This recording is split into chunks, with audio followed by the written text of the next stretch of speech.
Let's podcast alongside Joe Giglio. I'm Joe Ovias inside Eford Studios in downtown Raleigh. Thanks to Empire Properties. Thanks to Copiers Plus. Check them out online at copiers-plus.com. Print management, document management. It's tax season. Heck, that reminds me. I got to fill out a W-9 today. I keep forgetting to do that. I will be using the Kyocera. What are you making a face for? Oh, from the junior canes. Yeah, I keep forgetting. You have to fill it out. Shane Willis's spouse is going to be very upset at me because I'm going to be delinquent on this, but that's another story altogether. Okay. You know what? Maybe I need some of your mushroom coffee to lock me in. Lakin's mom. Yeah. She's Garner. She's true Garner. Oh, I know. Yeah. I know. No, she grew up in Garner. I know. The mushroom coffee was great. I'm like, where'd you get this? Hey, girl. Speaking of Empire Properties, big thanks to Empire Properties over at the Morning Times because I am dragging today. But anyway, that's neither here nor there. See? Where did you get this mushroom coffee? How did you discover mushroom coffee? And this is just the latest in the long line of Giglio silver bullets that you think you're going to solve all your problems. I could make better decisions in my life. Or I can drink mushroom coffee. Did you get sucked in by the algorithm? You moved on from bullet coffee where you just put in butter? Because that was a thing there I think people are still doing the bullet coffee, but how is your mushroom coffee? All things I've learned watching the PGA Tour. Oh, God. Phil Mickelson was kind of like me, fat, out of shape. He just happened to have a golf talent. Mm-hmm. And then he went through this. Certainly not a wagering talent. That's why he's always in just trouble. like me. Yeah, I guess he is just like you. Shit. You and me. We is the same. Except for this one thing. Except for the amounts. But no, I think most people would consider Phil Mickelson was never really somebody who was in peak physical shape, right? A little on the doughy side, some of those other things. He went through this transformation and he alleges it's from coffee. But it's like, are you sure he's not pouring in a dose of GLP-1s into that coffee? He could be, but I'm not using his brand. This is a different brand. I gotcha. They really got me on the algorithm when it said, "Do you crash out at 2:00?" And I was like, yes, I do. Yes, I do. In fact, you can see it in real time as we get sometimes when the podcast runs a little late, you can see it in real time. So by the time we get to Hey Joe, Joe's like,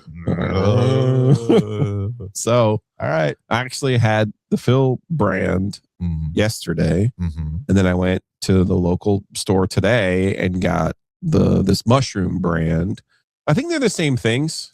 One's an additive to your coffee. One is it's almost like a Sanka, where you just pour the hot water on it.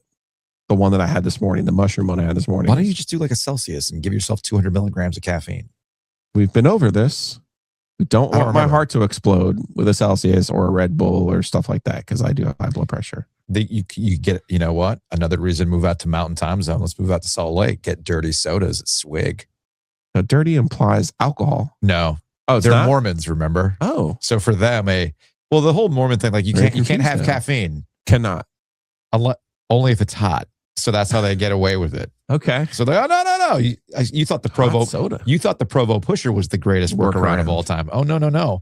The greatest workaround of all time is you can't have caffeine if it's hot. So no coffee, no tea, but you can have a soda. And they put all these weird additives to it. And I asked them, what's the highest caffeinated thing you got? It's like a Red Bull. I'm like, okay. I thought they were going to go a little extra on that one, but that's neither here nor there. Because we have more important things to get to, Joe. Maybe I need to get some mushroom coffee before I get on the Will Wade sheets. Because, folks, last night, people were fucking on the Will Wade bed with a Q1 win. I feel like you're going to need a sounder for that. I'm only going to pull up the graphic every so often. Maybe I do a life coach, definitely. I just heard him. If you're going to do a segment, guys, if you're going to do a bit, you got to lean into the bit. You know what? Maybe we need to secure the website. Are we fucking on the Will Wade bed tonight? And then it just says yes or no. You know how people have, did Duke win? Yeah. Right. Did Duke win? No. Are we fucking on the Will Wade bed tonight? And I think there were a lot of people who were with a Q1 win in overtime. I'll say this about NC State's game last night. And we got Ethan Hyman sent us a little compilation of Will Wade talking after the game and how big of a game that was for them last night. And that's true. That was an inflection point type game going on the road to Clemson after you just lost to Georgia Tech at home. Okay. That was like, turn it around here, guys. See what you got. Right. And I will say this about two things that I thought were interesting about NC State. One, every time Clemson tried to get back in this game, NC State seemed to have an answer right down to overtime. Mm-hmm. And I also think Darian Williams had a Will Wade explodes at Joe Giglio type of game, right? He took a bunch of shots, didn't make a ton of shots, but he made, as Will Wade says, winning basketball plays. I thought he was aggressive. I thought he made some good plays. I think it factored into how Clemson responded and how everybody picked up on it. I thought overall it was a pretty decent game for Darian Williams, and with the kind of game that back when the whole blow-up thing happened, that's the kind of thing that Will Wade was talking about specifically to Darian Williams. Do you still need it more consistently? Yes. Do you still need him to consistently score? Yes. But I thought that there were a lot of good things to see from Darian Williams last night, along with some other key players for NC State. I was going to say, I felt like it was kind of one of those across-the-board kind of games for State. The second half of the game, it was Van Allen Lubin who was really kind of carrying the mail for them.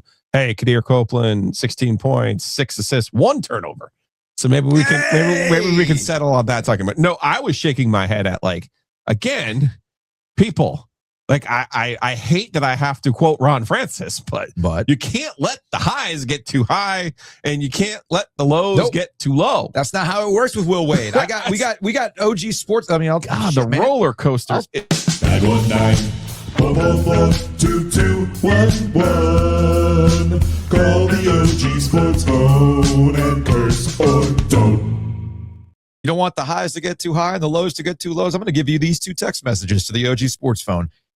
From a 252, more buckets drawn up by Will the Wise last night than we had in the last 20 years combined. Oh boy. Exactly. And here's another one from a 252. How you like that, Giglio? With a bunch of question marks. Q1 big time win for Will Wade. Go cry with your buddy Kevin Keats. You guys can go be bums together. Oh, okay.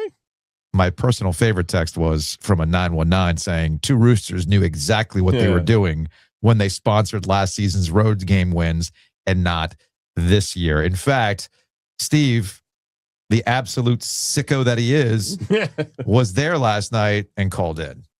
What up, Joe Squares? Just another road trip with another win. I guess we need to cancel all of our home games and just play them on the road. So let's just play them all on the road, and we may never lose again in conference. Can they do that?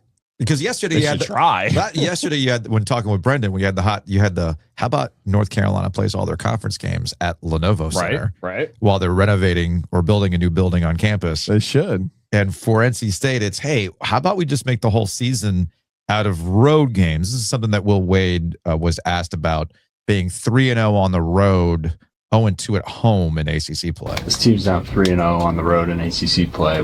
What is that? Yeah, we're the damn at home. That's a good thing. It's a good thing. We're pretty good on the road because we're awful at home. What does that say about the identity of this group?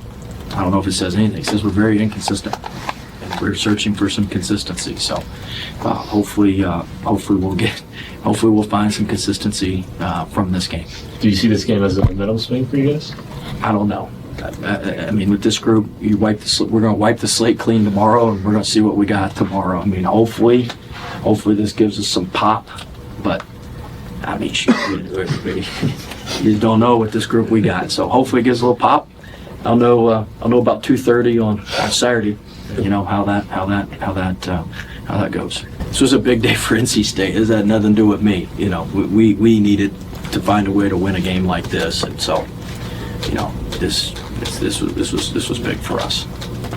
Sorry, quick correction. They beat Wake Forest at home, so 1-2 at home, 3-0 on the road. What he's referencing 2:30 Saturday is a game. Is their next game at Pitt? At Pitt. Yeah. To be clear, what I said after the Georgia Tech game was the season's not over, but you have to stop overreacting and wildly swinging emotionally. That's not possible. With every single game and outcome. Not possible, Joe. So this was a good win for NC State. You put this one in your back pocket. the strength of the league is such that Miami goes, they play Clemson. Clemson beats Miami. Miami then loses to Florida State. Like Miami's having a nice little season, by the way. They are. You know, I just think there's a lot of good teams in the league. This is one of those good things. Well, I think Patrick Stevens comes out with his new bracket. I bet you it's going to look a lot different than a couple years ago. Oh, we're going to talk to Patrick here in a second. There was 3 or 4 ACC teams. Yeah. I think the depth of the league is something that is a feature this year. It's a good thing this year, but also at some point you do have to stack wins like this because I believe Clemson will be in the tournament. Oh yeah. I think obviously those are the kind of games that you have to differentiate yourself when you're on the at-large board. So I get what you're saying and why the reason why I said it was a big win for NC State, and there's multiple reasons for it, you know, especially coming off that Georgia Tech loss that everybody's down. And you got to remember too, NC State fans. Yeah, but also like the person who texted in, suck it, Gilio. Oh, I know. My number one contribution. And I thought you saved NC State season. No, I'm claiming it right now. You actually saved NC State season by asking Will Wade a level-headed question. You saved the season. My number one contribution, my obit, in the second line of my obit, after he served however long, my second line of my obit is he created the law of the wolf. Yes. My gift to NC State fans was the ability to explain your fandom. Mm-hmm. When you expect the most, you get the least. But the beauty of the law is when you expect the least, after losing at home to Georgia Tech, after Will Wade's ready to jump off a bridge, you go in a Clemson, a really good Clemson team, and you beat a top, whatever they are. They're a tournament team. Yeah, they're a tournament team that you go on the road and you beat because you know why? You expected the least. Yeah. So that's my number one contribution. Always will be. So the reason why I said it actually is a legitimately big win for NC State is because as the season has progressed, people have been getting caught up in Q1, Q2, and stuff like that, right? And we talked about this. What you're supposed to do. We talked about this with Brendan, that this was an opportunity for NC State with Will Wade to get a name win, so to speak. Mm-hmm. Like this is a true litmus test of where you're at. And they come up short so far in those games. And I kind of got somewhat annoyed by the Boise State game. No. The VCU game. No, that's not what we're talking about.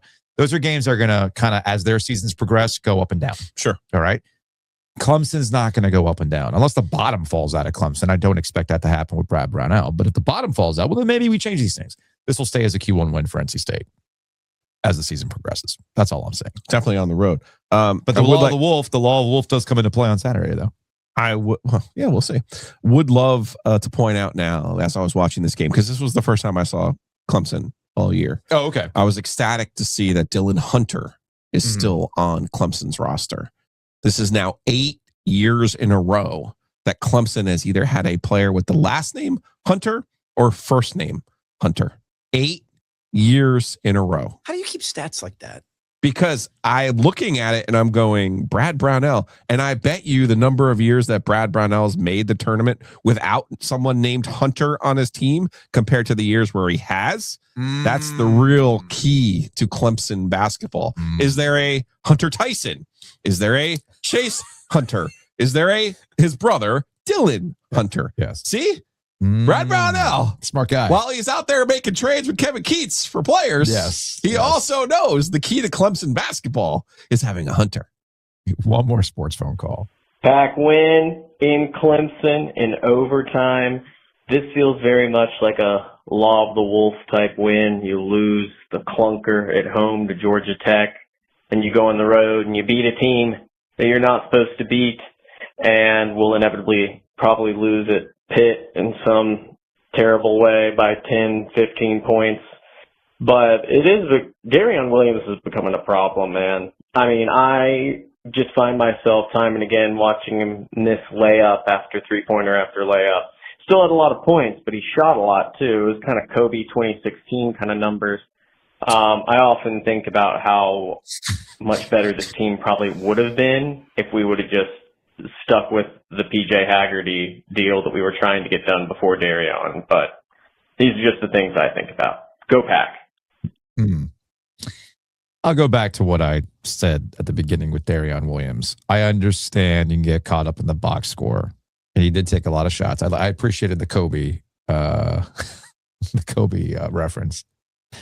but you want him to stay aggressive. I was going to say, he has to stay engaged. He has to stay engaged. He has to stay aggressive. Otherwise, you're getting Will Wade blow-ups. That's what I'm getting at. So, yes, I get your point. However, you want Darian to do that. In the same way that was defending Quadir Copeland yesterday, where people were like, he turns the ball over too much. Yeah, but he gives a shit on the court. And right now, Will Wade needs that consistently. So, I'm with you. All jokes aside, there is a tendency, and I know why we're like this, though, Joe. Not we in the collective sense. There was too much riding on Will Wade's hire for people just to be chill about it. Just like with Hubert Davis, we've hit this point with Carolina where every game, and this has been a problem for Hubert Davis. I get last try January, you snapped. Totally understood why, because we were in the middle of January and every win and every loss was like some big referendum. It's what happened with Dave. I can't stand. What happened with Dave Doran this past football season. Okay. And that's why I think this upcoming football season, we are going to do our best as a show to not engage with the week to week Willie or won't he stuff, right? Because at this point, it's whatever. I get why it's happening with Will Wade, because so many people were invested on this thing believing the reckoning. And now they're looking for all signs to point to. See, it's there. As I'm not going to say who sent us this text, but I think it is worth reading because I thought it was a bar. So I'm just going to go ahead and read it out loud because I thought it was a bar. Maybe Will Wade's a little bit like Ja Rule, and that the reckoning wasn't there when you called, but it's always on time. Just saying. Just saying. Now, speaking of Hubert Davis, now I think we would agree that if they lose to Notre Dame tonight, that would be a problem, right?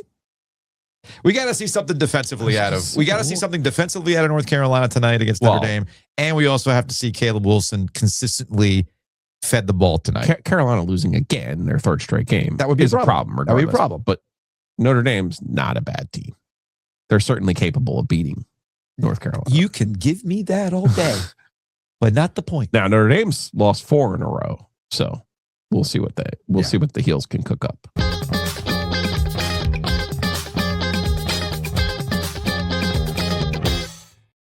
Joining us on the Heister Automotive Group hotline, we just got done talking about NC State getting a Q1 win on the road down at Clemson. People banging on the Will Wade sheets. And you know who just published, who just sent it off? His first bracket of the season? Patrick Stevens, Washington Post, joining us now on the Heister Automotive Group hotline. Patrick, what's going on, man? Fellas, it's great to be back. Means we're getting closer and closer and closer to March. So you just put out your first bracket, fresh bracket. How many ACC teams are looking at here? 10. Whoa! We're back. We're back, baby. We went from, hey, the ACC can only get 1. Nah, dudes, add a 0 to that. We got 10. Why 10? That seems like a lot, actually. Well, somebody's got to get in. Hey, we're checking off all the boxes. We're checking it off early on, right? So right now, the by the numbers, it's SEC Big Ten, SEC Big Ten, ACC all 10. Okay. And by the way, the ACC has 2 of the teams pegged for Dayton at this point. So, Destination Dayton's back. Destination Dayton's definitely back. And so one of the things that we've already seen over the last few years is this sort of consolidation of high major bids, basically. And you get outside those 5 power conferences, and it's not a good picture right now for everybody else. I think you could plausibly see a year where there's only like 1 or 2 of those teams that get in as at-larges, like a St. Mary's, maybe an extra Mountain West team, maybe an extra A-10 team.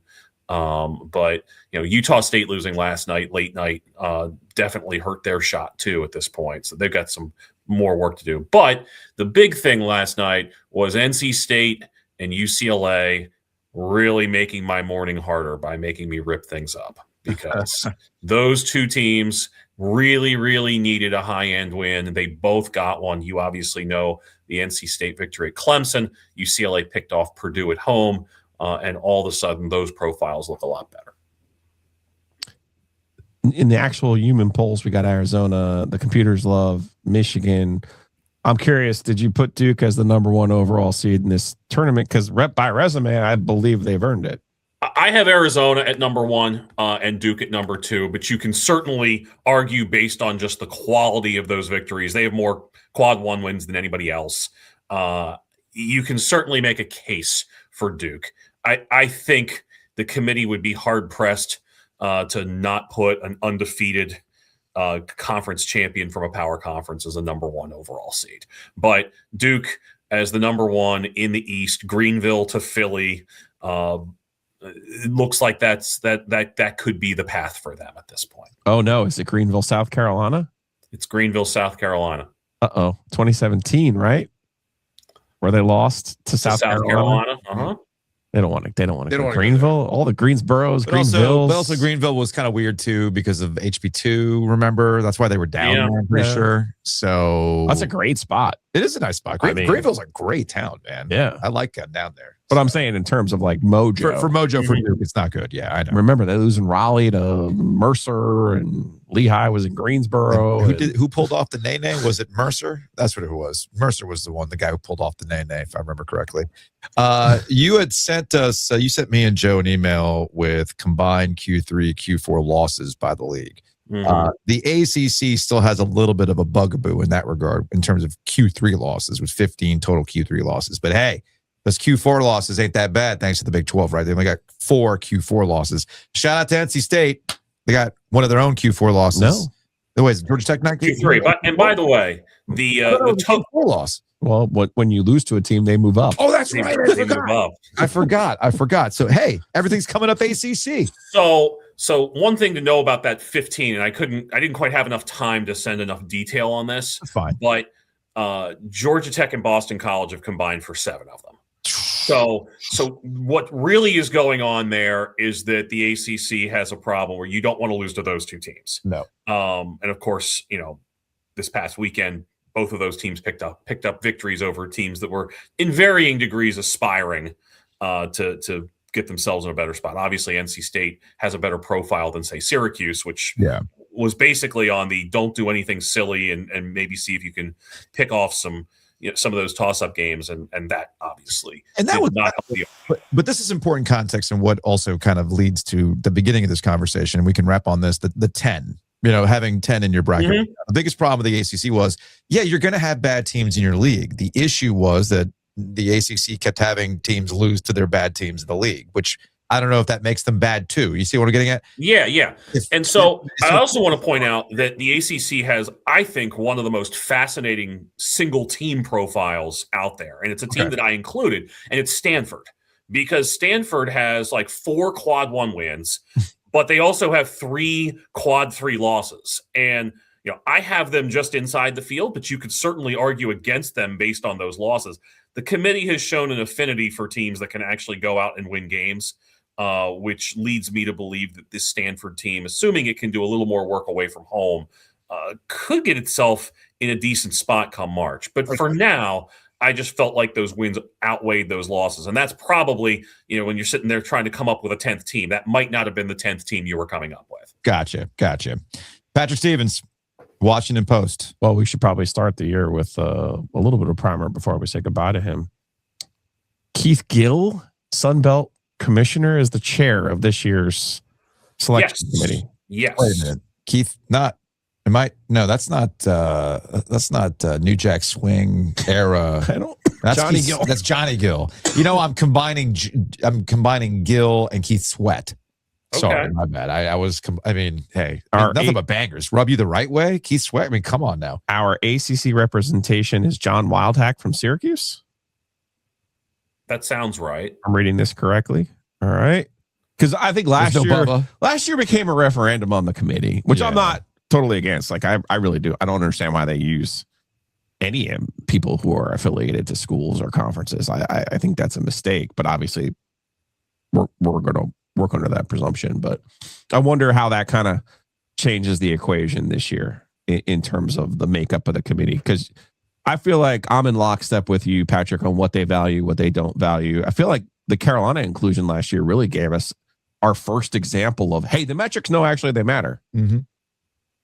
Yeah, with the wins above bubble and all that stuff. Yeah. I mean, it's the thing is that, and I don't think this is as bad as in football, where the committee just committees and comes up with what they want to do and then finds the explanation afterwards. Yeah.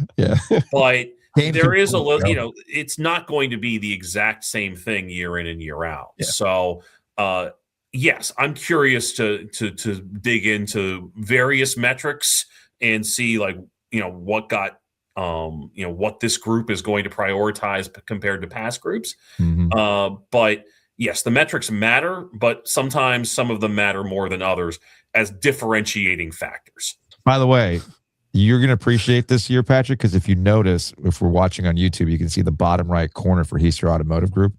I put cats driving cars. You did. Very nice. Very nice. So if you question my Catman status, I point to you. Cat. Who put this together? I did. Very nice. Catman. All right. Fellow cat. Oh, as I lose my pen.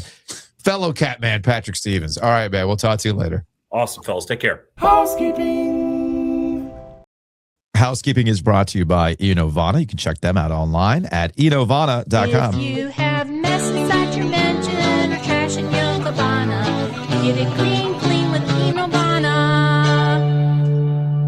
We got the Secret Stash. You can buy mugs on the Secret Stash. Are you proud of my song choice? I did enjoy that. Thank you. I did enjoy that. Thank you. When I saw 9 Inch Nails Piggy on your post about the mug with Morgan, the ice hog, I was like, I see you, Joe. Almost as good as the guy at the Ogden rink in Salt Lake City area who played 9 Inch Nails Ring Finger. Oh. I was like, excuse me? Deep cut off a Pretty Hate Machine? I mean, the guy, and then he played some front 242. I'm like, I see what you got into in high school. I respect it, my man. I respect it. So all sorts of fun, cool stuff over at the Secret Stash. Go check it out, theog.shop. And Mikey P's always dropping new stuff all the time. So go check it out, theog.shop. You can also go to our friends at Breaking Tea. We got our Dead Logos collection over there. You can go to breakingtea.com/OG. Hoodies, t-shirts, you name it. They've got it over there. And they always got deals like mystery shirts and all that kind of fun stuff. So go check them out, breakingtea.com/OG. And since we're asking you to give money to all various causes, may I remind you that Enlo, Destination Dayton, Joe, because as I unleashed on Joe yesterday, Enlo Indoor Percussion, a rapidly rising force. Because in 3 short seasons, our indoor percussion program has become a powerhouse, making history at the regional, state, and national level. But we need your money. I'd like Caleb to go back to Dayton. So go to givebutter.com/Enlo Indoor. That's givebutter.com/Enlo Indoor. Any little bit helps. Shout out to the people who have already donated. And I like that some people have put donating for the OG on the little list. So I like that. So send my kid to Dayton. Send Enlo Band out to Dayton for the WGI, the sport of the arts, Joe. The sport of the arts. And we'll see if Enlo Indoor can go a little further this time of the year. Speaking of 2 roosters, hey, look. It's kind of like a monkey's paw situation, right? They're not doing the road ice cream thing, but NC State's winning. So you know what you do? You go support 2 Roosters any way you can by checking them out. Go to 2roosters.com to find out their flavors. You can go to a game, too, at Lenovo Center and get a Slavin Sunday. That's always money. So check them out, 2roosters.com. And maybe you can celebrate on your own road wins by going and buying your own ice cream. Good call. So go to 2roosters.com. Also, big thanks to our friends at Roback. Check them out online at roback.com. New year, new you. Okay? Maybe you've been, just like Gilio gets caught up in the algorithm and he starts drinking mushroom stuff. I don't know where that's going to take him.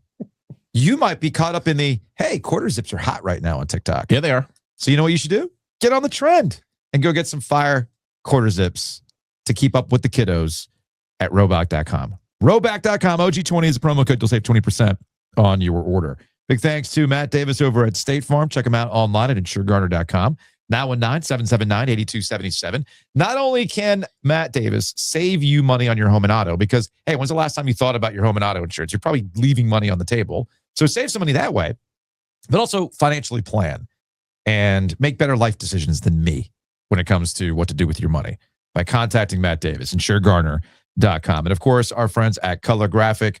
We've been getting some suggestions for another One-word Hall of Fame. Yeah, one-word Hall of Fame, some other, brief history of Triangle Good instances. We've had a couple of suggestions for this upcoming summer.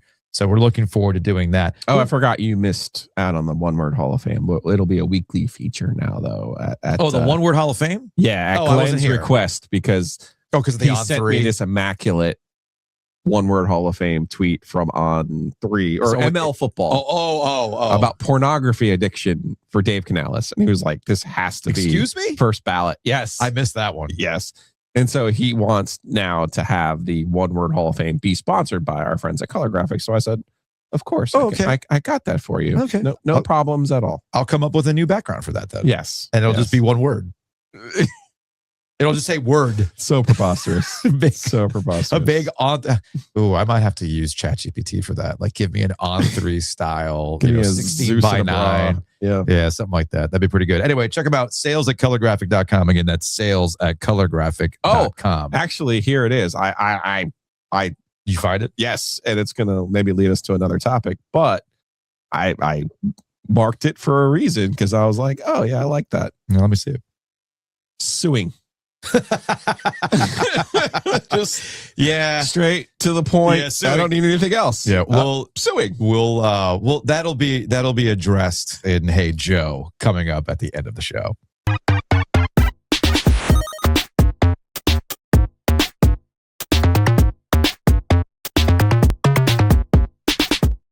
Joining us on the Heister Automotive Group hotline, he is Mike Maniscalco, play-by-play, FanDuel. Here he is. Brought to you by Brassfield Accounting. It is tax season. Yes. So hit them up, brassfieldaccounting.com. It's also, hey, look at that. When Ehlers is on it and Jacob Slavin's on the ice, it's the Canes look like the Canes season here, even with the compacted schedule. It's been a good run for the team right now. Yeah, it's kind of amazing when you have your best defender back in the lineup, and he looks like he is getting closer and closer to being 100%. And then you have players, and I think the big thing when you bring up Nikolai Ehlers there, Joe, is to put him in a place where he can succeed. Where I am, and I will hesitate to use, but I'll use the word excited, about all of this stuff to get us here, and all of the hand-wringing, and all of the, this is this, and we need to change all of that. Yeah. This team is still one of the top teams in the Eastern Conference, if not the top. Tampa might have something to say about that. But with all of the injuries, you've had to play players in different spots and different combinations of things. So what this coaching staff and what Rod Brindamore has been able to do is go like, against certain matchups, I think I might like putting Nikolai Ehlers with this group more than that group. And you've also been able to slot guys in the right place. But putting Ehlers with, the Jordans, or as Seth Jarvis calls them, my two dads, with Stahl and Martinook, those are two big bodies that give Ehlers so much more room for activities that he can run around the zone and create havoc and throw it to the front of the net. And I know that there has been a long-standing, this is how Jordan Stahl and Jordan Martinook are, but they're going to go to the front of the net and they're going to start pounding a couple of pucks home because Ehlers is setting it up. But more importantly, you've now slotted that top line with Svechnikov, Aho, and Jarvis, which, by the way, hello, Andrei Svechnikov. After the slow start and everything that came through October, he has been one of the Canes' best forwards. He's been one of the best forwards in the NHL since about the middle of November. When you're looking at the numbers, there's Seth Jarvis, there's Aho, but I also like that Taylor Hall is getting a chance to work with Jackson Blake and Logan Stankoven. Now, they might not get on the score sheet every night, but they've made an impact. So you now have three lines that this works. Small sample size with Ehlers, with the Jordans, but it's how it's supposed to look. And the defenses come together after being a patchwork for the first 44, 45 games of getting guys to plug in. But it's where it should be right now. And now the question is, can it stay together? And I just hate the way the schedule is, because everybody, not just the Canes, everybody is holding their breath for how these games are going to be played, and then clearly what happens in Italy when they're playing on a peewee sized rink, which will be fun. I apologize for my lack of preparation here, but I was thinking of this when I was watching the game on Monday. Svech did not make. Well, is there a Russian hockey team or unaffiliated team that's participating in the Olympics? No, there's not. No, they are not allowed to. They're not allowed to participate as geopolitical affairs. Not even they can't even go and wear white. They're not even doing the Olympic athletes from Russia. That's done. That's not here. So there is no Russian hockey team that will be playing in Milano Cortina coming up in February. So obviously Aho playing for Finland. Mm-hmm. Correct. Did Ehlers is Denmark in this thing? Both the Danes are in. Freddie Andersen and Nikolai Ehlers. Okay. And Jacob Slavin for Team USA. And I knew, obviously, our guy and then Jarvis didn't make it for Canada. Although I knew that part. The USA-Denmark game is going to be Russia, the Soviet Union versus the USA of the 80s in this one. In this shit. I don't know. In this case, we're the bad guys. I'll take a step back from any comments. Let's stick to sports. That being said, it's jokes, people. It's jokes. It's a joke. It's just jokes. It's just a joke. But Seth Jarvis out here making jokes, right? Yeah, but we see here's the difference between us and John Hamm. See, he's handsome. Sure, he's a very handsome man. Sure. We're not so much. We try. Sure. We're Ron Howard's brother in The Waterboy.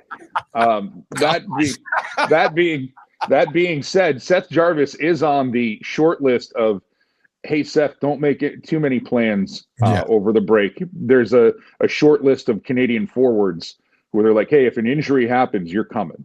So, and he's on that list. I guess what I was getting at was, because I'm sure we're going to want this one both ways, right? How do we think the Olympic break is going to affect the Hurricanes? And they're finally, knock on wood, healthy. They're finally all together. Yeah. Ehlers is playing at the level that you want him to. Svech is playing at the level that you want him and hope that he could. And might be good for Freddie. Well, let me do the best case scenario for all of it, if you'll let me. And then again, this is the true, my God, everything is sunshine and rainbows that happens with this.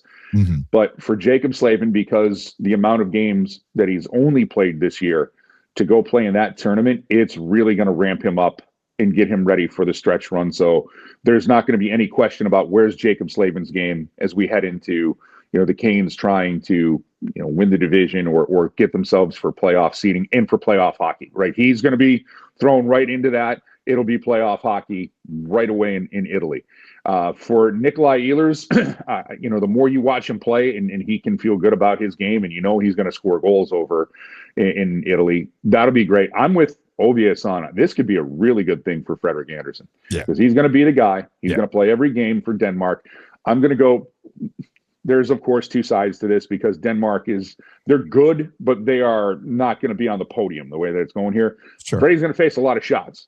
So he's going to get some work. And if he plays well and Denmark gets an upset, he's going to come back and he's going to be set to go. Because I know people keep looking at the goaltending situation for Carolina. And the longer Brandon Bussey keeps doing what he's doing, you have to start believing this isn't a fluke. This could be a thing. I'm in. Again, the playoffs will be a different judge, but there have been history is littered in the NHL with a young guy making a start. And then the other side of it is Aho is going to be the leader for Finland, or one of the leaders for Finland. Thank you. I'm sorry. I'm laughing because the mic picked up Giglio squirting whatever ice he needs for the back of the net. What is happening? Sorry, for a minute I thought it was from Coming to America. I thought you were trying to get the back of the hair a little bit slicker. Ooh, goodness. Well, I'm not speaking for you, Mike. I just want to make the audience know that I'm not speaking for you in this situation, because I do think it's interesting. The Bussey Andersen dynamic will continue. I think it's kind of cooled right now, but it'll pop back up once we get into the postseason. And I do agree with you that the postseason is different, and it's yet another step for Bussey to take in terms of how this season has gone for him. I have gone from, at some point, this is going to fall apart, like the hot streak will end. Yeah. But I will admit that Bussey has won me over. He certainly won me over on Monday with that freaking glove, right? Like, come on, man. Like, when you're playing like that, what do I know? Keep it going, man. Keep it going. If I can allow a little secret, because it was a national game on TNT. Yeah. So everybody's heard Alex Faust's call where he says it's a goal. Yeah.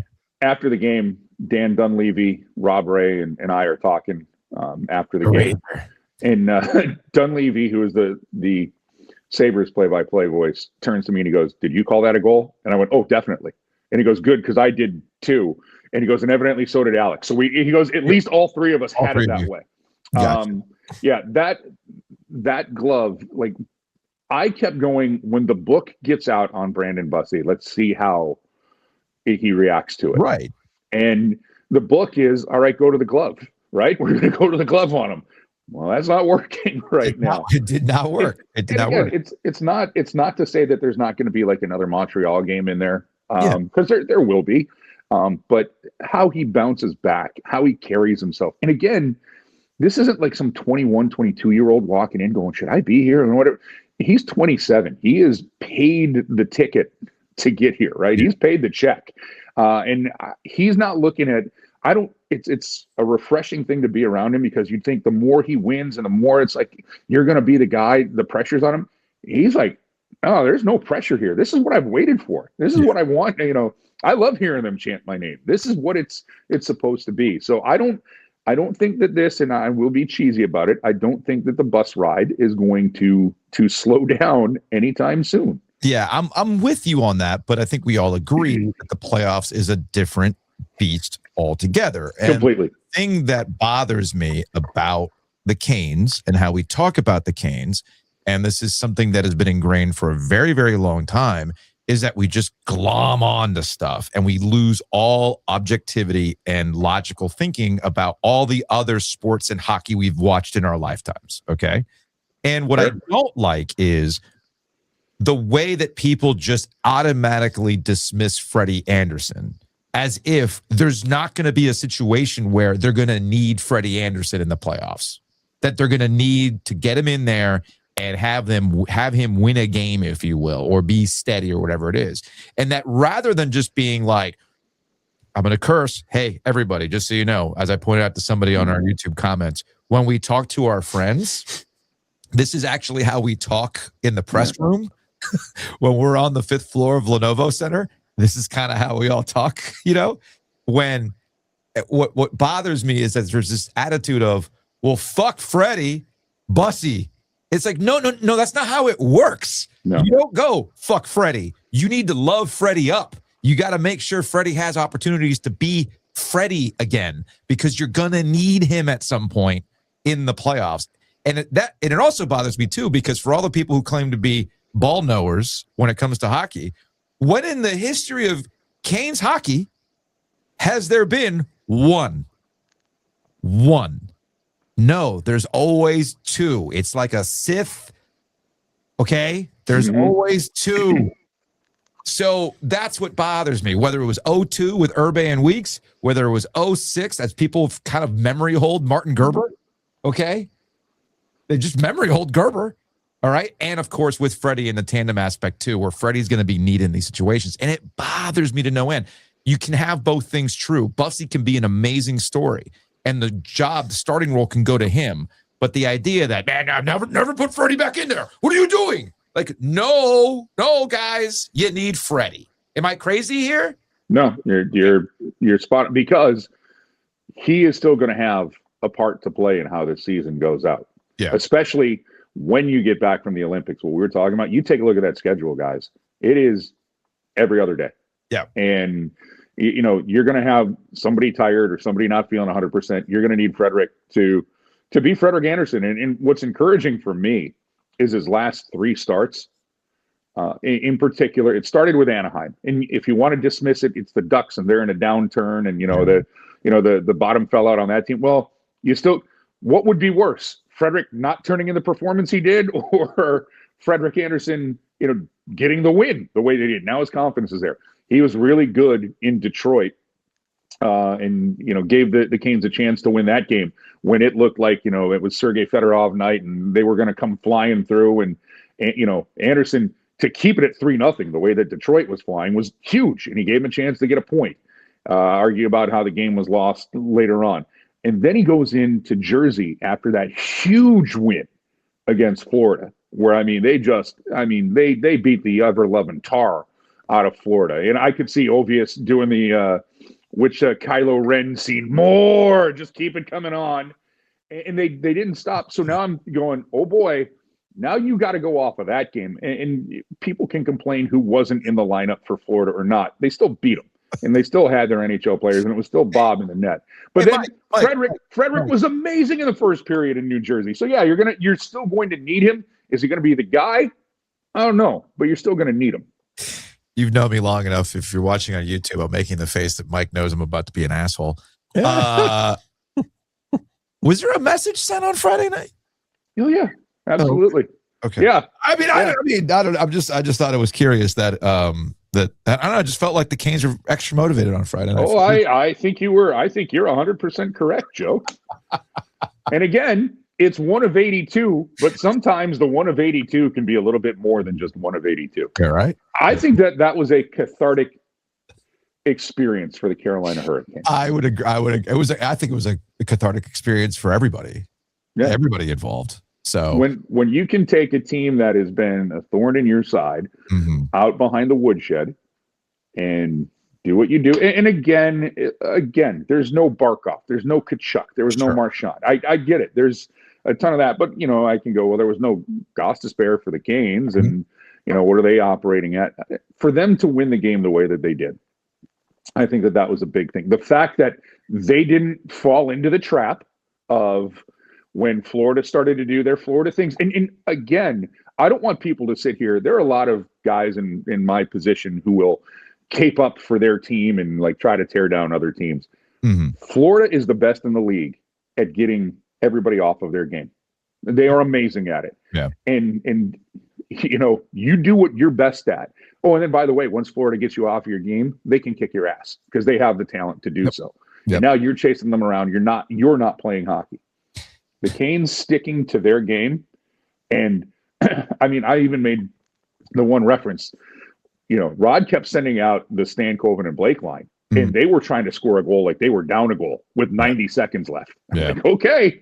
The message wasn't back off, boys. No. We got it in the bag. The message was, nope, play your shift. I thought the Apple Sports app was glitching. Because I was like, wait a minute, 8? Wait, 9? Yep. And I guess Minter couldn't even keep up with the goal calls at that point. He had to do a little backing up there on that sort of thing. All right.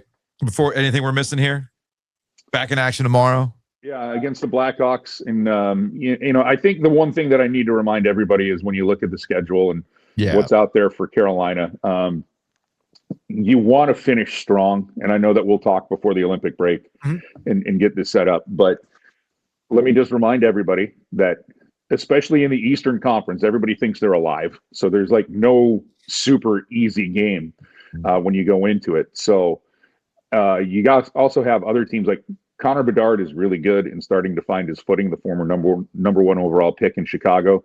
He's starting to turn into maybe not that guy, but okay. The bust whispers that were out there, which is just ridiculous.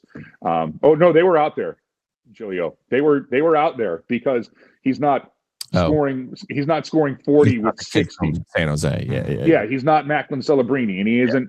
And right off the hop, he is not. Connor McDavid or Austin Matthews. Well, he didn't have much to work with around him, and he's tiny. But now he's grown up a little bit. It's imagine. You guys have kids. How much do they change in 2 years? Physically stronger, faster, especially when they put the work in. So I don't want people to freak out if something happens and the Canes do lose a game before we get to the Olympic break, because it could happen, just seeing what's on the schedule. But the things that you got to pay attention to right now with this team is really just the health, because when they get Shane Gostisbehere back, I want to see this team at 100%. With the lineup that you thought it was going to be going into opening night, with your 6 defensemen and your 12 forwards, and you're good to go. However, I don't know where Eric Robinson is. The latest update we got was it didn't look good for the upper body injury when he took the hit on Monday. So I would assume, some guys have come back quicker, and I haven't heard anything official, but I would be surprised if we would see Eric Robinson this week. But, that's it, right? What are you watching for right now? Does Bussy keep doing what he's doing, Joe? You do that. And here's the other thing, guys, the power play all of a sudden it's scoring lots of goals for the Carolina Hurricanes. Well, it's almost like when they're at 100%, things tend to go well. Yeah, and I've noticed the penalty kill has gotten much better with Jacob Slavin back in the lineup. That seems to be I don't know if I can take that leap of faith. I don't know, but that's called hockey analysis. All right, man. I got one. You got before one. We go. Yeah. This is your chance, Mike. If we weren't, off the air, you could say this to me, and I'll allow you to. I'll put it on the tee for you. It goes something like this. Hey, Gilio, did you see the price that the Flames extracted for Rasmus Andersen? Whew. Could you now kindly shut the fuck up about Nas Kadri ever being here? Because the odds of Eric Tulsky and Tom Dundon overpaying for an asset are less than you winning your cockamamie NFL futures tickets. All right, can I agree with the comment you just made? Hey, Gilio, 95%, but not completely close the door on it. Yeah. Because I do think if there is the game changer, and Nazem Kadri is a hell of a good player who wants to win a cup again and can be a difference maker in the playoffs. I don't know if that price tag is worth it for this team. If that's what Calgary got, and by the way, good on Calgary for getting that. That had to be universally the accepted response to that move, right? Every team across the league had to be like, "Oh, okay, Calgary, you're being serious." Well, and I look at the haul that Vancouver got for Quinn Hughes, which really is what set the market for all of this. But this is, again, I'll go Ricky Bobby. No disrespect to Rasmus Andersen, but disrespect's coming here. He's not Quinn Hughes. Right. When it comes to the player he can be. But Andersen, this is where I give Vegas credit. They're like, no, we need that guy. Okay. They're the LA Rams of before they won their Super Bowl with them kids and them picks. They don't care. But if there is a big swing to take, I don't think that the Canes are going to be bashful about it. I just think it's going to be, what is it? And right now with what is out there, Joe, I don't think that there's anything that the Canes would be willing to give up at that price tag. That's why I say 95%. Yeah, now, maybe there's something else that's out there that we don't know about. But because, Rantanen certainly came out of nowhere last year. So that's why I look at the price tag on that one. That one, we're just going to keep walking past that dealership and move on down the road. It's kind of why I wanted to go on Monday. I wanted to see Buffalo. I know some of their players are the apple of every Canes fan's eyes. Shit, man. I mean, look at what they're doing. They're in a playoff spot right now. They pivoted from only for them to get their hearts ripped out in the playoffs. That's we all know. No, hang on. That's one of those things where, go back to when the Canes missed. Yeah, you wanted to beat Washington, but it was like, just get into the playoffs. Yeah, right. That's been 14 years up there. And so meanwhile, watching your best prospects then turn around and win the cup with other teams. Mm-hmm. Exactly. That's Michael would look really, really nice right now on my team. It would be, but it's funny because I can allow myself to do it. The team doesn't, as I'm dragging the segment for a little bit longer. I'm starting to look at okay, who realistically, when we get to the first round of the playoffs, is going to be there? Everybody always does the who don't you want. I'm not ruling out Florida. They're going to find a way, especially when they get everybody back and harder. And what they're going to do. I watched that Buffalo team and I'm like, I don't know if you want to go first round with the emotion that they're going to have 7 games with that. Let that go to Tampa or somebody else. I don't know. I'm not saying that the Canes and Tampa are better than that team, but I'm like, they play hard, and if they make an addition to make them a harder team to play against, that's not going to be an easy out in the first round. See, Gilio went hockey mode with the extra stuff. I was just curious about what Maniscalco's order was at Swig when he rolled through Salt Lake City for some soda. I just want to know, because I know they got some Coke Zero action there, Mike. Oh yeah, they do. But I did not make it. Gilio would hate Salt Lake City beer laws. The hoops you have to go through just to have a freaking beer. It's just, you got to be seated. You can't just be rolling up to the bar. You can't. I don't think you can buy beer over 5% at the supermarket or something. We were only there for less than 36 hours. Did you at least get 30 soda while you were in town? No, I did not. Be right up your alley. Too sweet for me. Too sweet. No, I'm the older I get, I can't really do the sweet stuff anymore. Yeah, like the really sweet stuff. That's why I was in the same boat. Like I was kind of like, how do people drink this on a daily basis? How do you drink 24 ounces, 32 ounces of this? It's insane. And we grew up drinking Jolt Cola at some point. Good point. Good point. Mike Maniscalco, Canes play-by-play, brought to you by Brassfield Accounting. Thanks, man. We'll talk to you later. Appreciate it, guys.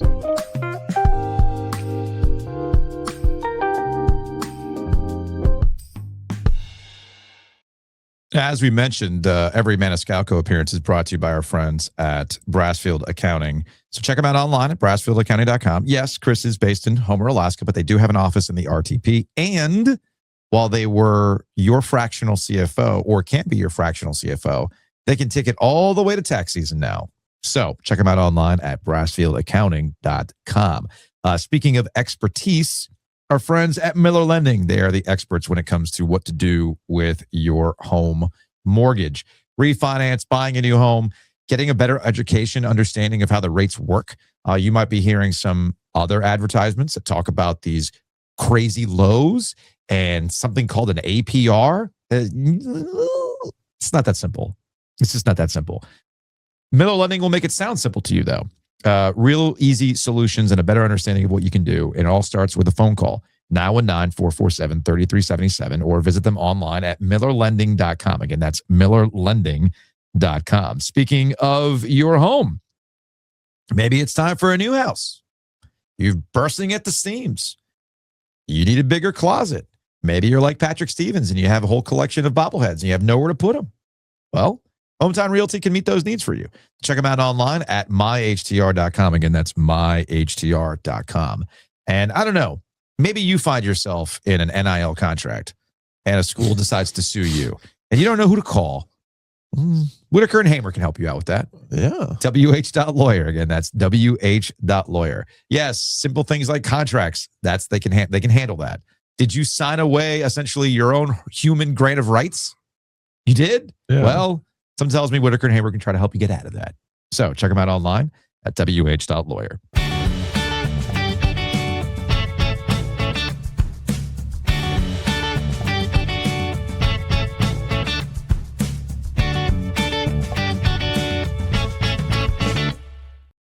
Joining us on the Heister Automotive Group hotline from the Women's College Basketball Podcast, which you can find right here on this YouTube channel and on the OG Media platform. He is Mitch Northam, also USA Today. Mitch, what's going on, man?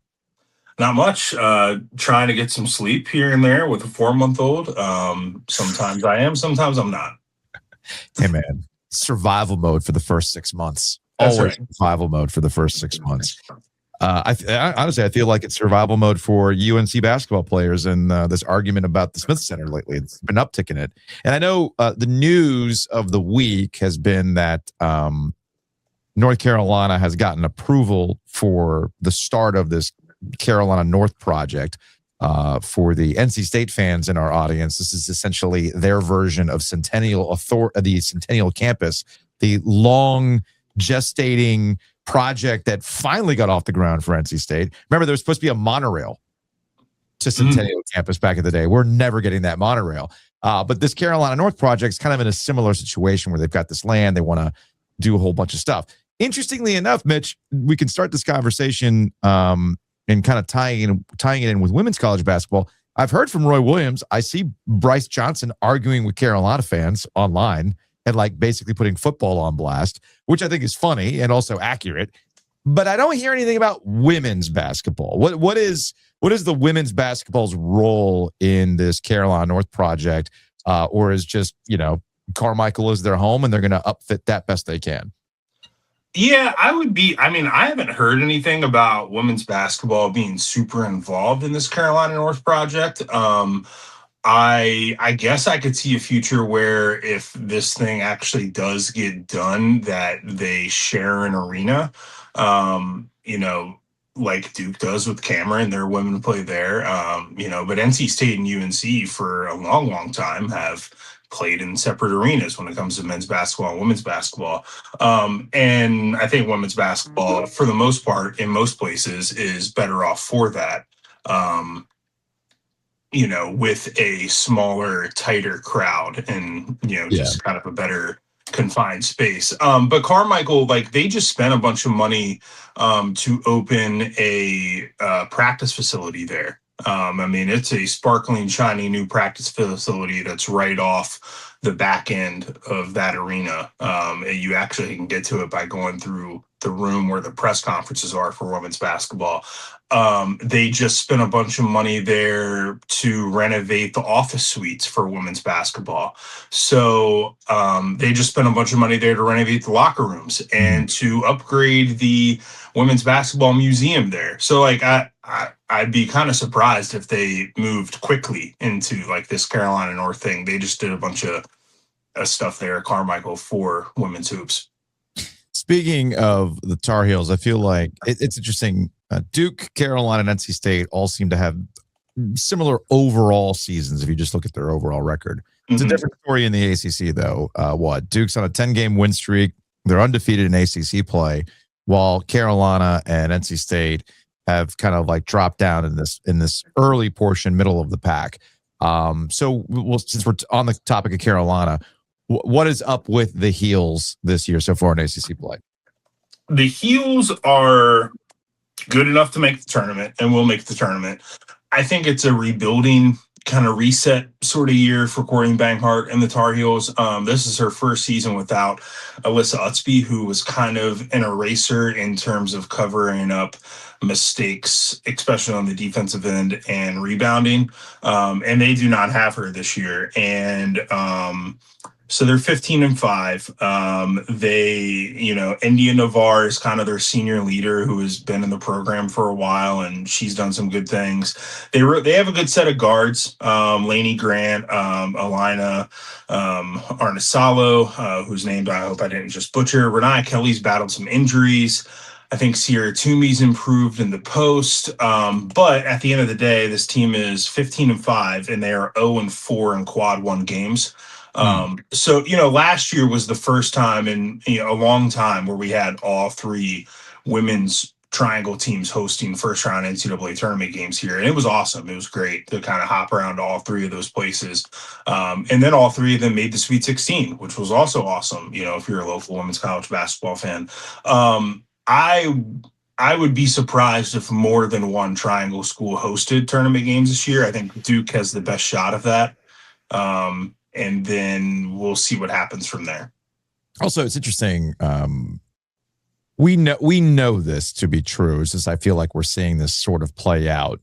The setup here is to ask whether or not Westmore is okay with the focus not being on him right now at NC State. Because, when things were bad for Kevin Keats last year, it's, women's basketball, we're all in. Look at the success over there. Let's go. Right. And great crowds at Reynolds and things like that. But with Will Wade in town, we've heard less about NC State women's basketball. We've heard less from Westmore. And then you kind of take a little peek as to how their season's going. And you're going, you know what? Bet you West is okay with that. Look, NC State's been running hot. Not every roster is going to be created equally, but I'm guessing there's a little bit of a talent drain that's occurred at NC State, and that's why they're having a season by their standards. Yeah, I've seen NC State a handful of times in person, most recently this past Sunday when they lost at home in overtime to Louisville. And Louisville is really good this year. They're They're the best team in the ACC, and they've made some leaps and bounds, from last season. Wes's team this year, it reminds me a lot of the team he had actually in 22 and 23, where Diamond Johnson was supposed to be the best player, and they ended up getting bounced in the first round of the tournament by Princeton. It's just a weird, I don't think all the pieces fit. They don't really play like a team all the time. There's a lot of your turn, my turn kind of stuff going on with possessions. You take a shot now. Okay, now I'm going to take a shot. Camille Pierre is a good player. But she's somebody who, when she touches the ball, she is not going to pass it. Zam Jones is kind of wired the same way. Tilda Trigger is somebody who I think they should be treating like Elisa Cunane, who, led them to 3 ACC titles. But they are not using her that way. There's not a lot of 6'6" women's college basketball players who can also make 3-pointers. And Tilda Trigger can do that. And against Louisville in an overtime game where she played like 41 minutes, she had 3 shot attempts. And now Wes knows a lot more about basketball than I ever will. And I trust that he knows how to coach this team better than I do. But I just don't really understand why Tilda Trigger is only getting 3 shot attempts. I think, to borrow a Giglio axiom, they have a bus driver problem. This is a team, or we can go comic book with it. They don't have a Batman. They have many Robins. Zoe Brooks is somebody who, for the past 2 years, was the third option to 2 players who got taken in the first round of the WNBA draft. Camille Pierre was the second option at Vanderbilt to Michaela Blake's. And oh, by the way, you take Camille Pierre off that team, and now Vanderbilt is having their best season in like 25 years, and they're undefeated. Zam Jones was just somebody who came off the bench last year. And so, this is a team with 0 seniors on it, and I think there's a little bit of leadership missing. So, to be clear, you said you don't think these teams will host, but both Carolina and State are both still tournament teams? Yeah, I think so. The metrics are good enough for them to solidly be tournament teams. State, if you look at most strength of schedule metrics, either them or Duke have had the toughest schedule in the country. They really challenge themselves in non-con. The problem with State is they played 6 quad 1 games. They've only won 1 of them. Carolina's 0-4 in quad 1s. And then, State's had some not great results, like losing at home to Rhode Island, which was a shocker. I just never thought it had been, I think, since like 2016 or something like that they had lost a non-conference game at home. And so that's something that happened earlier this year. They're good enough to make the tournament. As a whole, it's kind of a down year a bit for the ACC. Notre Dame is another team where they're good enough to make the tournament, and they have the superstar Hannah Hidalgo, but I don't think they're going to host games either. And we saw on Monday, UConn just obliterate them by 40 points. Louisville and now Duke is on the rise. Duke finally has their shit together here in January after a pretty rough November and started December. Louisville and Duke are kind of your class of the ACC, and then there's a messy middle. Hold on a second. Isn't Duke the definition of triangle good? Yeah. I see them being 8-0 in the league, but they got roadhoused by South Carolina, UCLA. That's right.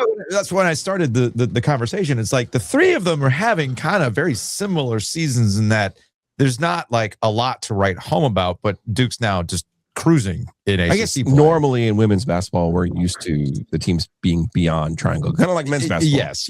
Right. Like a very much could be one of those years where it's like, okay, you're good, but you're triangle good. Because you mentioned UConn, Mitch, and this always comes back to the Wolves. And then every time I talk to you, I have to ask you about Sarah Strong. I guess this is the mom's fault, right? Yes. She went to Harvard. She was on the team that was on the 16 that beat the 1, the true first one who beat a 1 seed in tournament history. Yep. And somehow ends up directing Sarah Strong, the Wolf Blood. Her dad, Danny, was a sharpshooter my senior year at NC State, 97. Always comes back to the Wolf Blood, man. She's the best player in women's basketball right now, Sarah. She is. A couple of things, about Sarah Strong. Harry or wherever she's from. Went to a school in Sanford, I think. Yeah. Something like that. So, recruiting wise, NC State didn't even offer her because they just didn't think they could get her. And, North Carolina was in probably her number 2 choice. I spent that 23-24 season following Carolina pretty closely, and Sarah Strong was at a lot of practices with Wolfpack legend Danny Strong, just hanging out in Carmichael at practices and stuff. Yeah, she is. It's interesting. She's far and away the best player in women's basketball this year, I think. But she is also someone who, I think, unlike Caitlin Clark and unlike Juju Watkins and unlike Paige Beckers, has no interest in being a superstar. She is, I think, a self-described introvert, just very quiet in press conferences. Also a little bit, more Cooper Flagg than Zion Williamson. In terms of like, she does everything really well, but she doesn't do anything that jumps off the page and, you're like, ooh, never seen that before. Like the Caitlin Clark, middle of the court 3-pointers. But she is somebody who, like, if you talk to hoop heads, they're all like, oh yeah, she's the best player in the country, far and away, but does everything well. I've heard people compare her to, the women's basketball version of Jokic out in Denver. She's just obviously not super athletic, but does a lot of different things the right way. Yeah, and a post, who is the best passer on the floor and has the best court vision. I think it's worth mentioning that there is another Wolf Blood on UConn. AZ Fudd's mom played for Debbie Yao. Yep.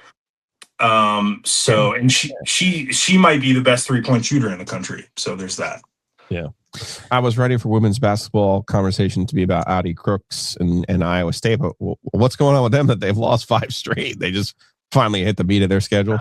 Yeah, Audi Crooks is somebody who is willing to be the superstar, is incredibly likable and, fun to watch and all these things. And then the Robin to her Batman got hurt. And all of a sudden, Iowa State just fell apart. And yeah, they've lost 5 straight games. And I think people have figured out a little bit like, oh, well, if we just double and triple team her and dare the rest of Iowa State to beat us, they really can't. And so she just doesn't have enough adequate help around her. Michaela Blakes at Vanderbilt is the other kind of player I would say, like, if you look at the odds for National Player of the Year, I think she's running second right now. The coach at Vanderbilt, by the way, Shea Ralph, who is from North Carolina, whose mom was the first All-American women's basketball player at UNC. So there's another triangle connection for us. Love it. Mitch Northam, Women's Basketball Podcast, which you can watch right here on this YouTube channel. Check out the podcast as well with me, O'Brien. All right, Mitch, we appreciate it, man. We'll talk to you later. All right. Thanks, fellas.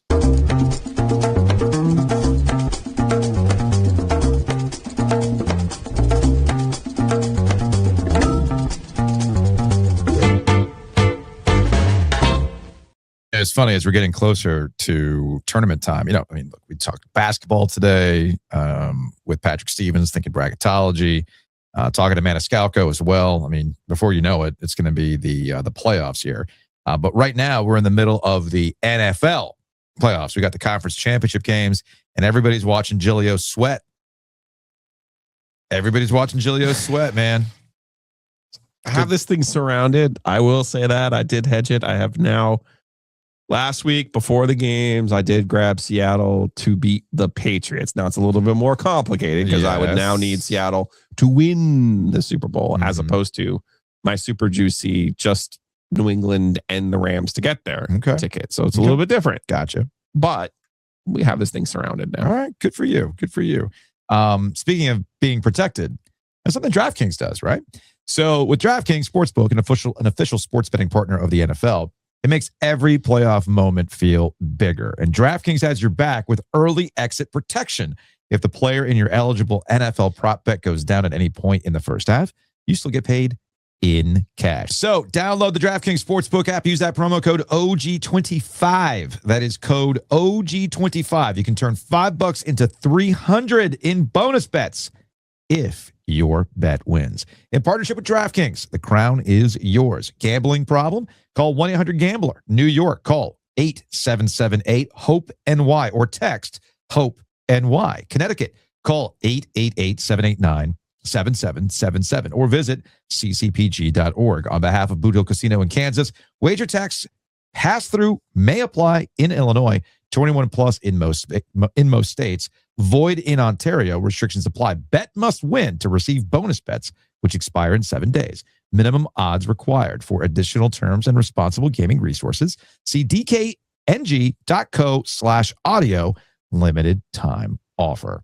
Big thanks to the Butcher's Market. You can check them out online at thebutchersmarkets.com.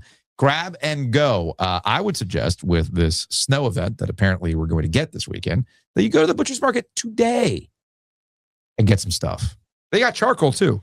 You might be without power. Get charcoal. Can we bet on accumulation? You want to bet on accumulation? I mean, if it snows, we're gonna get hammered, I suspect. Well, I feel like, you know how it is. This isn't gonna happen. The first one never happens. It's like the hurricanes. Dude, the first one never happens. Dude, you know how it works in North Carolina. Anytime they tell you we're gonna get rocked, we never get rocked. When they tell you don't worry about it, that's when we get 19 inches of snow. It's the own law of the wolf. That is a North Carolina Weather Dome law of the wolf, if you will, right?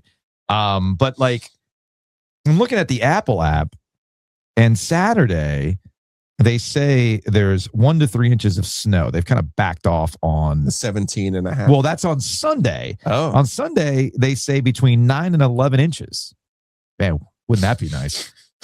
And 0.8 inches of wintry mix, right? Hey, best I can do is 6. But 9 to 11, hey, that's pretty nice.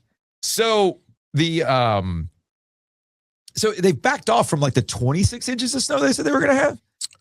I saw 17. That's insane. That's insane. And then the other app, the app that I mostly use is Windy, because I think Windy is pretty good for immediate. They're not tied in with the local supermarkets. No, there's nothing in that. Trying to promote anything. Windy, I find pretty good. It's like it's overly complicated. There's like a lot of data on this thing, which is fine, but I don't need that stuff. What I find them to be pretty good at is in terms of short range forecasting. Okay. And right now, Windy's just showing rain on overnight. Like nothing would start until 10 o'clock. But I can look at like all the other models and see what's going on. But regardless, we might be getting something. I just know everybody's freaking out. And what you should do is go to the Butcher's Market and get some good stuff. Go check them out at thebutchersmarkets.com. It might snow and you're going to realize, my goodness, it's glaring out there. How do I keep the glare from getting in the house? Oh, that was professional. Very blinds. Well done. Very well done. Blinds. It's a different kind of snow blind. So go to Bloomin' Blinds. bloominblinds.com or call them directly at 919-980-9815. Again, that's 919-980-9815. They do the inside of your house. You can get automated shades and things like that, but you might be thinking about the spring and the summer and getting more use out of your outdoor spaces. Napping. They can do that. I thought you're not going to nap anymore with your mushroom stuff. With your shrooms. Speaking of the outdoors, our friends at Mosquito Authority will take care of it in the spring and the summer. Bring some in for you tomorrow. I want to try it. We could switch. Yeah, I want to try it. And that's right, because we're going to be live tomorrow at 2. See what happens. Mosquito Authority and Pest Authority. Download, go to the website. You can bundle and save at bugsbite.com. Again, that's bugsbite.com. And of course, our friends at Longleaf, check them out online at longleafswine.com. They are getting closer to their new location over there in the Greystone Shopping Center. They're not getting closer, but they have a service where you can order food and pick it up. Is that not closer? No, because it's like a year-long project before they're to be able to open up the restaurant. So I don't want to mislead people. So Adam over at Longleaf texted us, and they're starting. I'm just going to read directly from the text. Starting this week, Thursday pickups from a back patio of Sola Cafe. Everything will be cold with reheating instructions, which are super easy to understand. Mm-hmm. Ordering closes every Tuesday at midnight. You can place your order on the website. So if you're in that area and you want to, get ready for the snow. Not this week.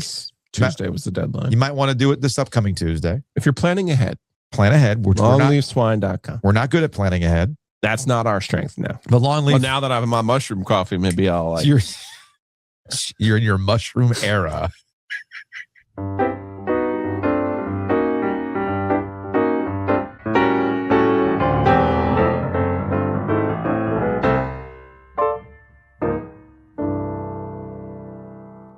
Now, have you ever thought about doing the show on shrooms?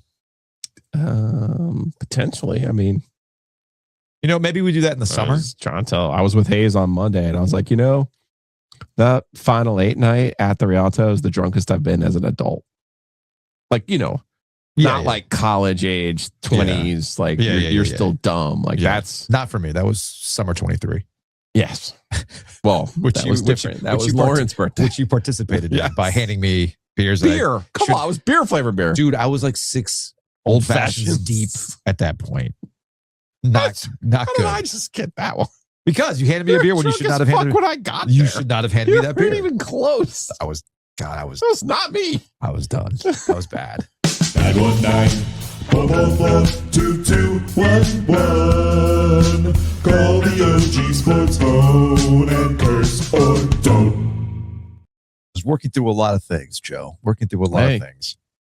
Just like Duke fans are working through a lot of things. Oh, boy. So let's get out of here with some Hey Joe. No. We got special gifts to end our program today. So you can... Oh, okay. But let's handle this first. This is from our guy, Ben. Hey, guys. It's Ben from Bull City Coordinators calling in about this Darian Mensah thing. And I just wanted to say, I'm sure some people are mad at Mensah or mad at Miami or whomever. But really, the only thing you can be mad at Mensah over is not going to get more money or taking care of himself or doing what he thought was in his best financial interest. Look, only you will look out for you. That is an important rule of life that you all should learn now, if you haven't already. So don't be mad at him for deciding to leave. You can be mad at him for the timing of it, because that is terrible to do the Blue Devils this way, this late, after other people had already committed to come back, and paying you in the first place and keeping you in the second place cost you the chance to keep other guys. Probably Queso Brown comes to mind. You can be mad about that. You can also be mad about the fact that this will likely have a ripple effect. All eyes on Cooper Barcade, maybe Nate Shepard, who knows? We'll see. But if you want to be mad at anybody, you should be really mad at the NCAA for allowing this kind of insanity to occur after somebody commits, says they're coming back to run it back, doing their LeBron James decision video. Then they're just allowed to leave. Who knows what the recourse is. But the NCAA has created this system through inaction and not being leaders. And this is what occurs. So be mad at them. But you should also throw out some sympathy. There are some folks in this who need some sympathy. And I'm talking about the ESPN producers and the Ross Dellingers of the world who make and write puff pieces about how the Duke NIL money really helped Darian Mensah and his family. Look, pulling your family out of poverty with the Duke deal, great story. But now making sure that they only have to fly on a private plane for the rest of their life? Nobody's going to watch that, and nobody's going to read that. So just have some sympathy out there for the Ross Dellingers of the world, okay, and the ESPN producers.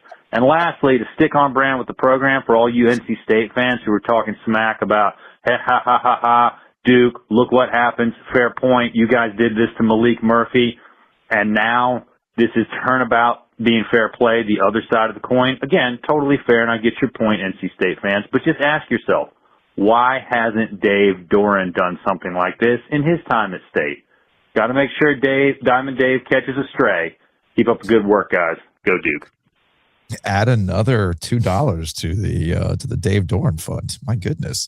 No, I appreciate that call. I agree with a lot of those points. One thing that I think is, and for the news purposes here, Duke filed a lawsuit yesterday claiming Mensah and his legal representatives must be held to an arbitration hearing, and that Mensah not be able to sign with another school until such arbitration is held. Now, there's a lot of time between now and the spring or August to work all this kind of stuff out. And I know that one of the original judges that was assigned to the arbitration is a Duke basketball season ticket holder, so he's recused himself. But the suit was signed. This is from Chip Alexander at the News and Observer. The suit was signed by Nina King, Duke's AD. The university is being represented by, Womble Pond Dickinson, a law firm with offices in Raleigh and Charlotte. Full disclosure, my wife works for Womble Pond Dickinson, so I'm sure there was a conflicts check that went through for that one. Anyway, Mensah was a transfer to yada, yada, yada. So there you go. That's where we're at right now. Duke is basically trying to claim, without us talking to Josh Whitaker or your wife. Yes.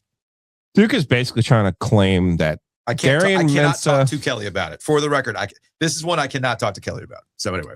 They're claiming that essentially Darian Mensah signed over his grant of rights when he agreed to the NIL deal with Duke. Yeah. And that even if he goes to Miami, he's not eligible to receive money for his NIL rights because they've been signed over in this 2-year deal with Duke. Now, as a lawsuit foil wonk, I was super excited. I'm like, oh, really, Duke? You're going to sue a player? Dude, that means we get to see the contract, guys. Nope. Apparently not. They fucking redacted the payment amounts. Are you kidding? Are you kidding? It's a public record. Private school. Get the fuck out of here. It's a public document. I know. Unreal. I've never been as disappointed as me getting caught the 44 pages. I'm like, okay, finally we get to see a real life NIL contract. No. And what they look like. Other than there were 17 payments. That's all we got.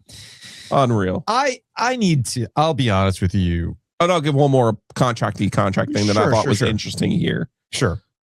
That, because I know a lot of people are saying, no, because when I say they need to make them employees, they have to have contracts so we can prevent all this. People are like, don't they already have contracts? These are technically endorsement contracts. So they're not employment contracts to the point where it's not Womble Carlisle anymore. So let me make sure I get that right. No, it's Womble Bond Dickinson. Carlisle. I don't know what's up with Carlisle. Womble Bond Dickinson, to the point of them not being employees, even puts in here. Let me get it right. So you're going to need to edit this. No, it's okay. It's okay. While you're finding it, let me pivot here for a second. And I as I was saying, it's one of these things where I know the story. I know the particulars of it. I agree with Ben's overall point in that a lot of these issues can be resolved if there was some leadership at all at the NCAA level to handle these things, rather than them, what appears to be going full Joker in The Dark Knight, where we're just going to let this thing burn because I want to see the chaos happen. And then it burns to the ground, and then they can go run to Congress to go, to fix all these things. But I do notice a through line with a lot of the ones that have gotten public when it comes to these NIL contract disputes. One, Darren Heitner.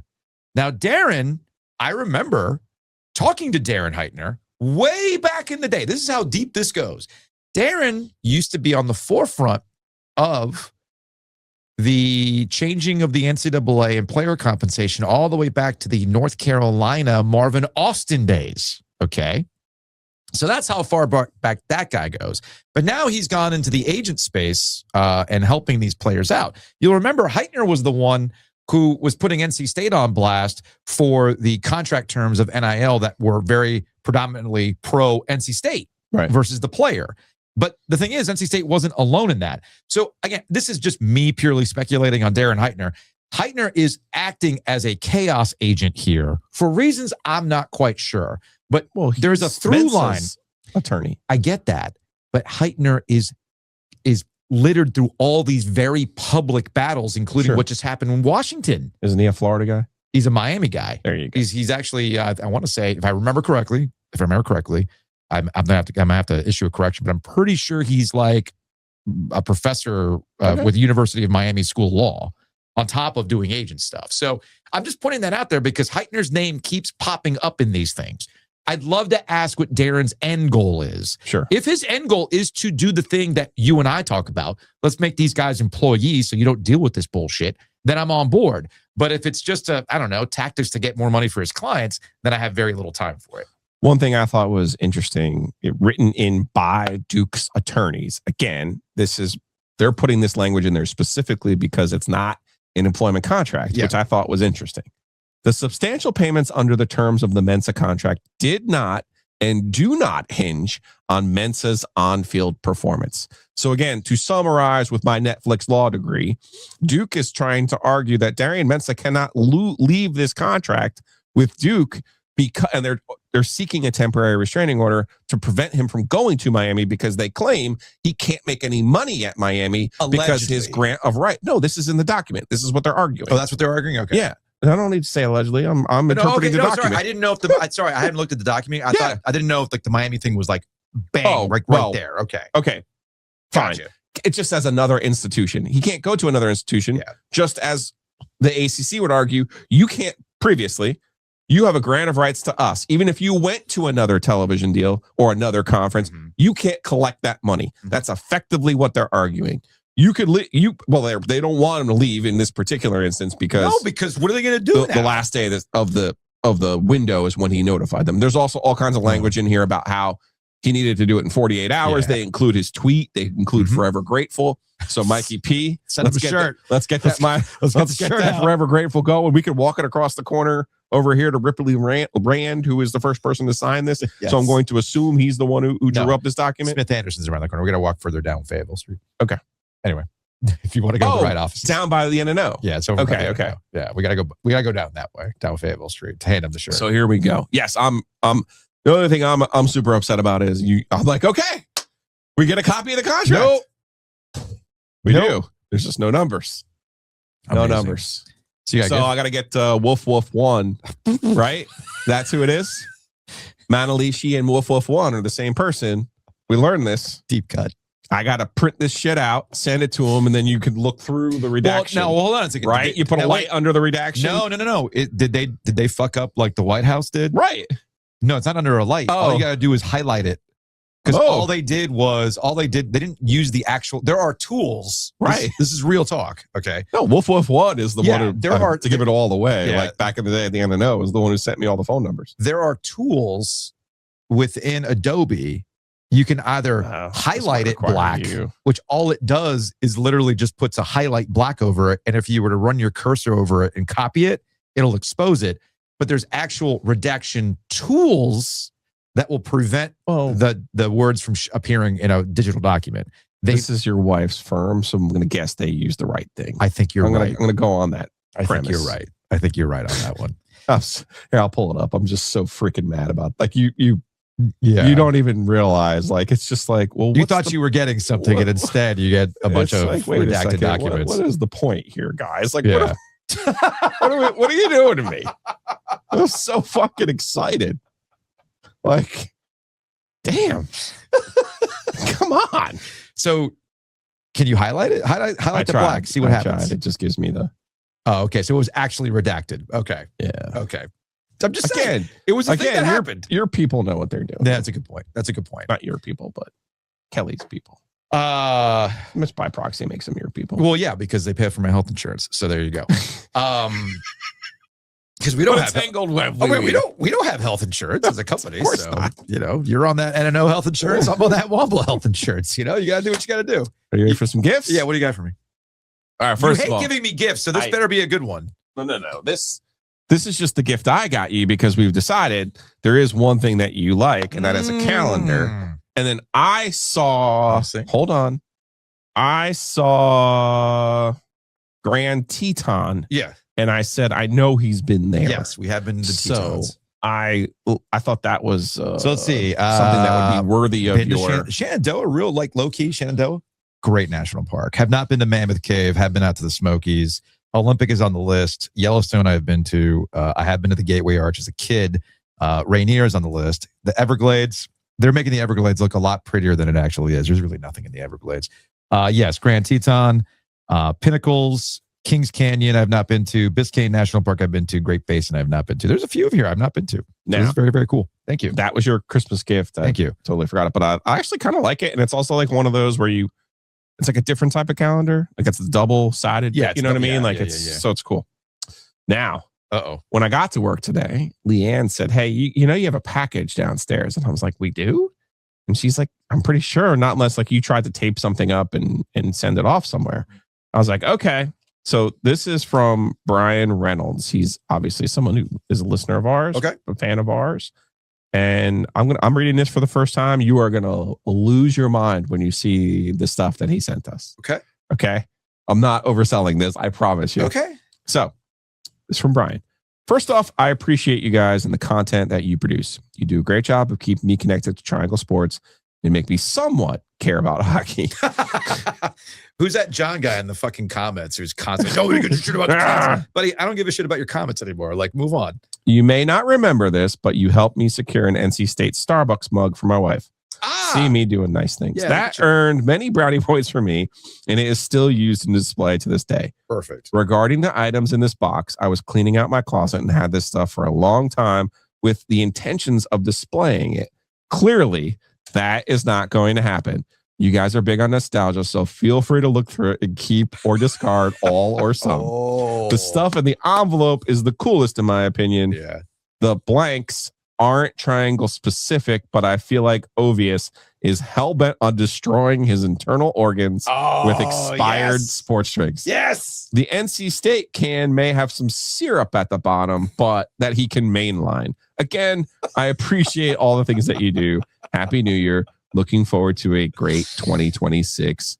Brian Reynolds. I appreciate that, Brian. Thank you. Yes. Thank you. Very, very nice note. Yes. All Appreciate this. What do we got? So what do we have on the I'll start with the bottle. Okay. Oh, geez. Oh my goodness. Because, holy crap. He did mention, unopened Coca-Cola bottles. He did mention the can. There's these are so what we've this is an oh yeah, this still has this must have leaked out. So no, it didn't leak in this. No, what I'm saying, at some point this must have leaked out, based on the way the bottom looks. And you get I'm not going to scrape the syrup off of this. Okay. I'm not going to go that far. You won't go because he's got. If anything, I'm getting PTSD from the time I drank the Carolina Blue Soda, because that's what was coming out of the Carolina Blue Soda while it was still full, and I drank it. Oh, I'm pretty sure I needed a tetanus shot. This is the OG 83 cardiac pack, which I don't even think we had that. We had it. We did have this one. Okay. We have had this one. So I'm glad we have a new full one. So that's great. Okay. How many of these did they make, by the way, at 83? Because these continue to pop out where I think is great. He also has for you the 83 Orioles. Whoa. 83 Orioles. You know what? We're going to re-gift this to our guy. Josh or Mitch? Mitch. Yeah. Oh, there's two of them. We can do both. Oh, perfect. Perfect. Even our guy, Chris Morris. Might love these. These are fantastic. And this one is from the Olympics. In 96. So okay. Oh man. Now I wonder if we crack this open for the Winter Olympics. I don't know. We'll see. He said the best stuff was in the envelope, so we'll save that for last. Oh, we got like old we got the Gary old Smith magazine article. Okay. This is actually where the Jimmy V picture that was recreated came from SI from Gary Smith. We got some. Oh, old, here it programs. is from our. Is this the 99? Is that 99? It's gotta be the pack preview. No, that's not 99 because that was their first game at the building was against Georgia. Oh, this is Jules as a freshman. Oh, okay. Oh God, that was from Harlem. That was a squad right there. Okay. That was a good team. What do we got here? This, I believe we already have this one on the wall. I actually have that in the that's the Pack Power vinyl that I have. But yes, that's a collector's item. I like that. That's nice. Ooh, I have not seen that one before. Tommy. I've only I didn't realize that was okay. More Tommy. Oh, more Tommy. All right. Look at that. Shouts to Frank Whedon, because he's the one who did such a great job of promoting NC State. He was the reason the Bucky twins were on the cover of Sports Illustrated, which back in the day, if you didn't know. Yeah. For the younger audience, a big deal. For the younger audience out there. Oh, wow. That's 74. I've never seen that. I have not seen that before. College basketball preview. Okay. And then the iconic that's 83. the 83 Sports Illustrated. That is, of course, our favorite part is always the ads. I tell you what, that's you smoke that 83 right there. That's an OG Bash giveaway. Yeah, that's definitely something for the giveaway pile. That's fantastic. Thank you. Oh no, he said the best part was in the envelope. Yeah, I'm seeing the Bucky brothers, man. Oh, like for the people, they just didn't understand how big of a deal those guys were. No, he did not. What's this? I don't know what to do. Joe. What do you got? Joe. How is that even possible? Yes! Bubblegum! NC State. What is that? Big League Chew? Are you Holy kidding? Shit. Buddy, I'm going to eat the fuck out of this. I cannot wait to die. I love this. Here's a classic. Wolf pack your bags for the Micron. I thought I had a Micron PC bowl. We do somewhere. I thought I had a Micron PC bowl thing. Amazing. Dude, oh, wow. Okay. Wow. This one, I have not seen this. We support the wolf pack. Right. Look at the slobbering wolf in red. The gum, I can feel how hard the gum is. This would tear up my internals for sure. So here's the question about the gum. One of the pack with pride, ACC tournament. I don't know what year. I don't know what that is. So here's the thing about the gum. What do I use the gum for? Should have saved the gum, huh? But what do I need the gum for? Another NC State pin. That's a good one. Like, I feel like this really requires big guns. Like, something big has to happen. That's a good one. The Wolfpack Club, or I love Wolfpack basketball. Yeah, that's a good one. Oh man, I've heard this one too. It wasn't destiny. It's just great. People get mad at you sometimes when they say, "No, really, we were a good team." Yeah, that's a good point. I like that logo, by the way. It's like it's a wolf paw with the basketball going in '83. It's good stuff. You got to put this by the bobblehead. Oh, geez. Okay, yeah, that goes up. No, you're over there. Do I have my Sydney? Oh, yeah. Okay, I'll put it up there. I'll put that up there. National Sydney. champs. Okay. Oh, wow. What do we got? What else we got here? Waves, Rebs, Utes. Oh, wow. Where are the Cougs? Well, where are the Cougs on that one? Maybe they call them the Cats. Maybe that's what it was. Cardiac Pack. They don't make bumper stickers like this anymore. What's up with that? This is going on my car. Let me see. Are you sure? Even though I don't like the 80. You hate all things. Oh, God, they got the OG logo on there, too. Oh, yeah, they do. They got the OG ACC logo on there from the 70s. Oh, man.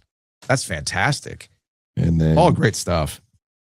But the gum. I kind of like that NCAA. That's a good one. Logo. Look, the gum is the winner here. Yeah. The gum is the winner. I've had soda. I have not had Wolfpack gum. So I guess we're just gonna have to figure out a time to use the Wolfpack gum. That means I probably have. If I sent Brian the mug, I probably helped him with his address. Like, do I have the gum ahead of football season? Break the curse. Break of your teeth. Right. Do I break this out? Do I break this out for Dorn? Does Dorn want to have some old gum with us? Maybe. Who's to say? Anyway, fantastic Brian, stuff. Amazing. Thank you Fantastic so much. Stuff. Really nice. That's going to wrap it up for today's show. We will see you live for a Butcher's Market OG Live. Wes Durham's going to hang out with us for a little bit. I bet you Wes had this gum back in the day. I bet you he did. We'll see you then.